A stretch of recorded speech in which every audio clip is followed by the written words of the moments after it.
नमस्कार, मैं हूं शम्स ताहिर खान और आप देख रहे हैं वारदात। हाल के वक्त में किसी आतंकवादी संगठन के जरिए किया गया ये सबसे बड़ा कत्लेआम है। अफ्रीकी देशों में बोको हराम का कोहराम पुराना है, मगर इस बार उसने जो कुछ किया उसने पूरी दुनिया को सन्ने कर दिया।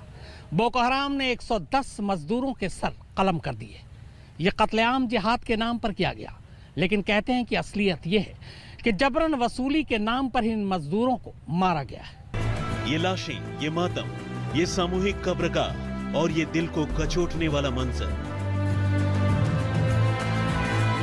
लेकिन एक साथ इतनी मौतों और इतनी लाशों का ये मंजर किसी कुदरती अजाब का अंजाम नहीं, बल्कि उस इंसानी फितूर का नतीजा है जिसे दुनिया बोको हराम के नाम से जानती है। जी हाँ, वही आतंकवादी संगठन जिसने अफ्रीका में अपनी दहशत और बेरहमी से दुनिया के सबसे खतरनाक माने जाने वाले आतंकवादी संगठन ISIS को भी पीछे छोड़ दिया है, जिसके मौत बांटने के तौर तरीके को देखकर दुनिया के बड़े से बड़े और ताकतवर मुल्क तो दूर, खुद संयुक्त राष्ट्र संघ भी हिल गया। ताजे मामले में तो इस बोको हराम ने ऐसा कुछ कर दिया है जैसा कोई सोच भी नहीं सकता। जी हाँ, इस आतंकवादी संगठन ने एक ही झटके में एक साथ 110 लोगों को अगवा कर उनका गला काटकर उन्हें भयानक मौत दी। अब एक साथ इतने लोगों को अगवा करना और उनकी जान लेना अपने आप में बेहद अजीब और हैरान करने वाली बात है, लेकिन इस वारदात ने साबित कर दिया है कि बोको हराम के आतंकवादियों की तादाद इस इलाके में कितनी ज्यादा है और वो नाइजीरिया के कुछ खास इलाकों में अपनी कैसी पैठ रखते हैं।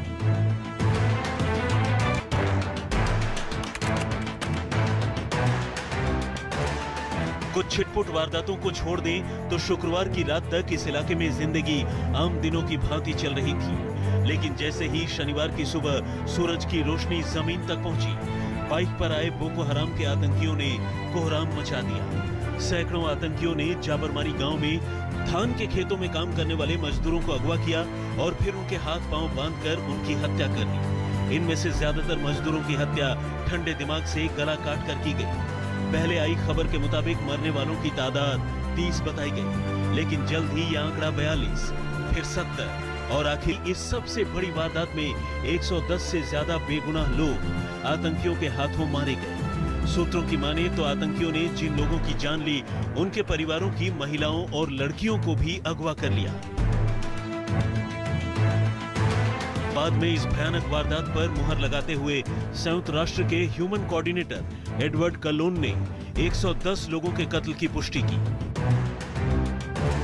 उन्होंने कहा कि यह इस साल नागरिकों पर हुआ इस आतंकी संगठन का सबसे भयानक और सबसे बड़ा हमला है। स्थानीय प्रशासन ने मरने वाले मजदूरों में से ज्यादातर की पहचान सोकोटो, जिन पर किसी का जोर नहीं है, वो जब चाहे जिसे चाहे अगवा कर ले जाते हैं और उसे अपने हिसाब से सजा देते हैं। किसी पर कोड़े बरसाए जाते हैं, किसी के हाथ पांव काटे जाते हैं, तो किसी की जान ही ले ली जाती है। इस भयानक नरसंहार के बारे में सूत्रों का कहना है कि इसके पीछे जबरन वसूली का गणित छिपा है। असल में इन आतंकवादियों ने खेत मजदूरों से हमेशा की तरह उगाही करने की कोशिश की थी, जिसका कुछ मजदूरों ने विरोध किया था और इसके बाद बदले के तौर पर आतंकवादियों ने इन लोगों को अगवा कर उनकी। सलाफी समुदाय के धर्मगुरु मोहम्मद यूसुफ ने करीब 20 साल पहले बोको हराम का गठन किया था। मकसद था लोगों को सही रास्ते पर ले जाने का, लेकिन बाद में इससे जुड़े लोग उन लोगों के दुश्मन बन गए जो उनकी बात नहीं मानते थे। फिलहाल नाइजीरिया में बोको हराम 2 धड़ों में बटा हुआ है और इनका कोहराम बदस्तूर जारी है। नाइजीरिया में पनपे आतंकवादी संगठन बोको हराम की कहानी वैसे तो करीब 2 दशक यानी 20 साल पुरानी है, लेकिन इस संगठन ने एक बार फिर एकाएक एक साथ 100 से ज्यादा लोगों का सिर कलम कर दुनिया का ध्यान अपनी ओर खींचा है। ऐसा नहीं है कि बोको हराम ने ऐसी हरकत कोई पहली बार की हो। पुलिस और दूसरी सुरक्षा एजेंसियों के साथ उसकी झड़पें भी होती रही हैं, लेकिन हाल के दिनों में ये अपनी तरह की सबसे बड़ी और दहलाने वाली वारदात है। इस आतंकवादी संगठन की शुरुआत नाइजीरिया के ही एक इस्लामिक धर्मगुरु मोहम्मद यूसुफ ने की थी। सल्फी समुदाय के मुस्लिमों का ये धड़ा मानता है कि दुनिया भर के मुसलमान सच्चे इस्लाम से भटक गए और पश्चिमी देशों के असर ने मुसलमानों को उनके रास्ते से भटका दिया है। ऐसे में मुसलमानों को सही रास्ते पर लाना जरूरी है।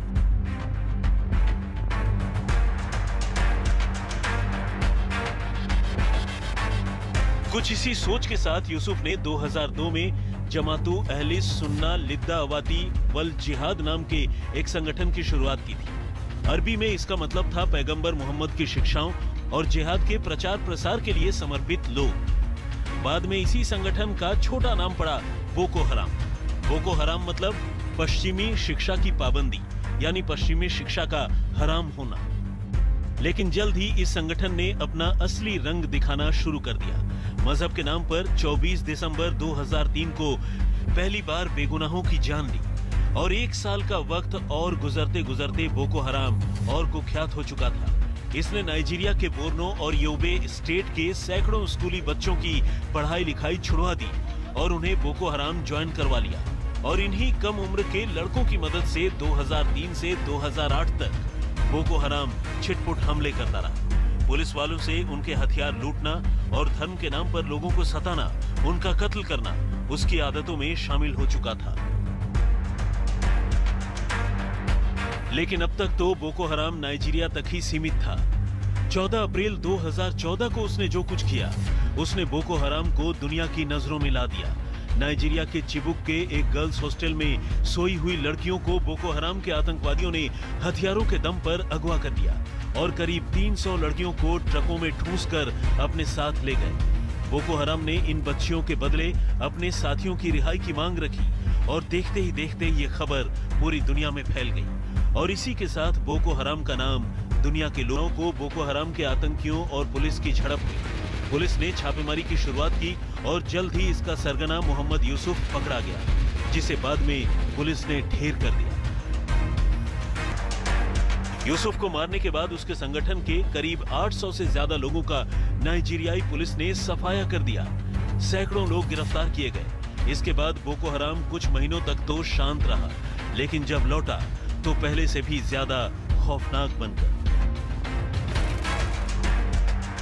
यूसुफ के बाद संगठन की कमान उसके डिप्टी अबू बकर शिकाऊ ने संभाली। उसने आतंकियों से बमबारी, टारगेट किलिंग, चलती गाड़ियों से गोलीबारी, फिदाइन हमलों के लिए उकसाने के साथ साथ लोगों को लाइन से खड़ा कर उनके सिर कलम करने की शुरुआत की। लेकिन 26 अगस्त 2011 को तो मानो उसने हद ही कर दी। बोको हराम का एक फिदाइन विस्फोटकों से भरी एक गाड़ी लेकर नाइजीरिया की राजधानी अबुजा में मौजूद संयुक्त राष्ट्र के कंपाउंड में घुस गया। इस धमाके में करीब 23 लोग मारे गए और 80 से भी ज्यादा जख्मी हो गए। 2015 की शुरुआत में बोको हराम ने ISIS के साथ हाथ मिला लिया। अब तक ये नाइजीरिया के अलावा चाड, कैमरून, माली, निगर जैसे देशों में फैल चुका था। अब ये आम मुसलमानों को भी निशाना बनाने लगे। इनकी सीधी सोच थी कि जो उनकी बात नहीं मानता वो उनका दुश्मन है। शिकाऊ ने इसके बाद कई बार स्कूली बच्चियों को अगवा किया, बच्चों और महिलाओं का गला काटकर उसके वीडियो इंटरनेट पर डाले। लेकिन बाद में शिकाऊ से ISIS के मतभेद हो गए और ISIS ने बोको हराम का तख्ता पलट करवा दिया। अब यूसुफ का बेटा अल बरनवी बोको हराम का मुखिया बन चुका था। बस इसके बाद शिकाऊ और बरनवी के बीच आपस में टकराव शुरू हो गया। फिलहाल हालत यह है कि बोको हराम अलग अलग गुटों में नाइजीरिया और आसपास के देशों में बेगुनाहों पर कहर बरपाता घूम रहा है। शासन और सरकार इन आतंकियों से टकराने और उन्हें सबक सिखाने की बात तो करती है, लेकिन जिस तरह बोको हराम ने फिर से 100 से ज्यादा लोगों की एक साथ जान ली है, वो इस बात का सबूत है कि उन पर फिलहाल किसी का जोर नहीं। आज तक ब्यूरो। बोको हराम का वो खूंखार कमांडर जिसके सर पर $7 मिलियन का इनाम रखा है, अबू बकर शिकाऊ। कुछ लोग उसे छलावा कहते हैं, कुछ बहरूपिया और कुछ खूंखार कमांडर। अमेरिका ने उसके सर पर $7 मिलियन यानी करीब 420 करोड़ रुपए का इनाम रखा है। नाइजीरिया के एक बड़े हिस्से पर उसी का कब्जा है और उसी की हुकूमत चलती है। अबू बकर अल शिकाऊ, उम्र 35 से 45 साल के बीच, काम बोको हराम का मुखिया। यही वो शख्स है जो पिछले कई सालों से नाइजीरिया में हो रहे कत्लेआम के लिए जिम्मेदार है। नाम है अबू बकर शेकाउ उर्फ दारुल तौहीद उर्फ अबू बकर शिकवा उर्फ इमाम अबू बकर शिकू उर्फ अबू मोहम्मद अबू बकर बिन मोहम्मद अल शकवी अल मुस्लिमी बिश्को। हैवानियत के खेल में ये ISIS के सरगना अबू बकर अल बगदादी से भी 2 कदम आगे है और बगदादी की तरह ही इसका भी एक ही सपना है, और वो ये कि नाइजीरिया और उसके आसपास के देशों को इस्लामिक स्टेट बनाना। 2009 में जब से शेकाउ बोको हराम का सरगना बना है, तभी से उसके आतंकवादियों ने दरिंदगी की हदें पार कर दी। पिछले कई सालों से ये शख्स नाइजीरिया की हुकूमत के लिए सबसे बड़ा सिरदर्द बना हुआ है। इसी के इशारे पर बोको हराम के लड़ाकों ने पिछले कुछ महीनों में नाइजीरिया के अलग अलग शहरों में कई हमले किए, कई शहरों को जला दिया है और हजारों लोगों की इन्होंने जान ली है। लाखों लोग बेघर हुए। फिलहाल नाइजीरिया के उत्तर पूर्व के 3 राज्यों में शेकाउ का ही फरमान चलता है। सूत्रों के मुताबिक शेकाउ एक छलावा है और भेष बदलने में माहिर। वो अपने किसी भी लड़ाके से सीधे बात नहीं करता। उसके साथ हमेशा अमेरिका ने अबू बकर शेकाउ के सिर पर 420 करोड़ का इनाम रखा है, लेकिन अभी तक उसकी खुफिया और सुरक्षा एजेंसियां शेकाउ को पकड़ने में नाकाम रही हैं। और नाइजीरिया के आतंकी संगठन बोको हराम पर सैकड़ों लोगों के नरसंहार का आरोप है। बोको हराम नाइजीरिया का सबसे खतरनाक आतंकी संगठन बनकर उभरा है। इस संगठन का मुख्यालय नाइजीरिया के उत्तर पूर्वी शहर मैदुगुरी में है। संगठन का पूरा नाम है जमाते अहले सुन्ना लिदावती वल जिहाद। बोको हराम मुस्लिम समुदाय को पश्चिमी समाज के हर चलन का विरोध करने को कहता है, चाहे वो चुनाव में वोट डालना हो या फिर शर्ट पैंट पहनना या फिर धर्मनिरपेक्ष शिक्षा हासिल करना। बोको हराम का उद्देश्य नाइजीरिया की सरकार को उखाड़कर इस्लामिक राज्य स्थापित करना है। करीब 18 करोड़ की आबादी वाले नाइजीरिया में बोको हराम को मुस्लिम बहुल इलाकों में समर्थन भी मिलता रहा है।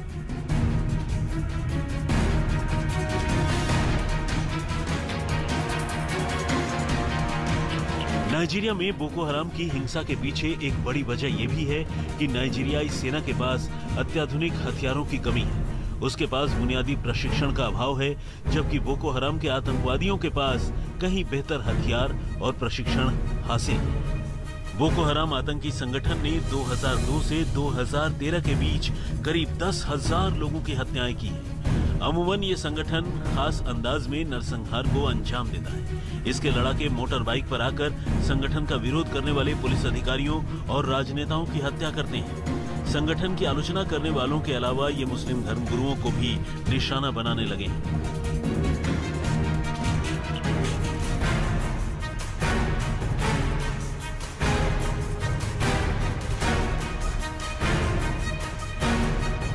बोको हराम को पैसे कहां से मिलते हैं, संगठन कितना बड़ा है और कितने प्रशिक्षित आतंकवादी इससे जुड़े हैं, इसको लेकर फिलहाल जानकारी उपलब्ध नहीं है। हालांकि अमेरिकी सरकार ने नवंबर 2013 में बोको हराम को आतंकवादी संगठन घोषित करते हुए शेखू पर इनाम घोषित किया था। अमेरिका के मुताबिक बोको हराम का पश्चिमी अफ्रीका में अल कायदा से भी जुड़ाव रहा है। तो वारदात में फिलहाल इतना ही, मगर आज तक पर खबरों का सिलसिला लगातार जारी है। नमस्कार, मैं हूं अंजना ओम कश्यप। हमें उम्मीद है ये वीडियो आपको पसंद आया होगा। लेटेस्ट खबरों के लिए यूं ही देखते रहिए आज तक, और इस वीडियो के पसंद आने पर लाइक, शेयर एंड सब्सक्राइब करना ना भूलें।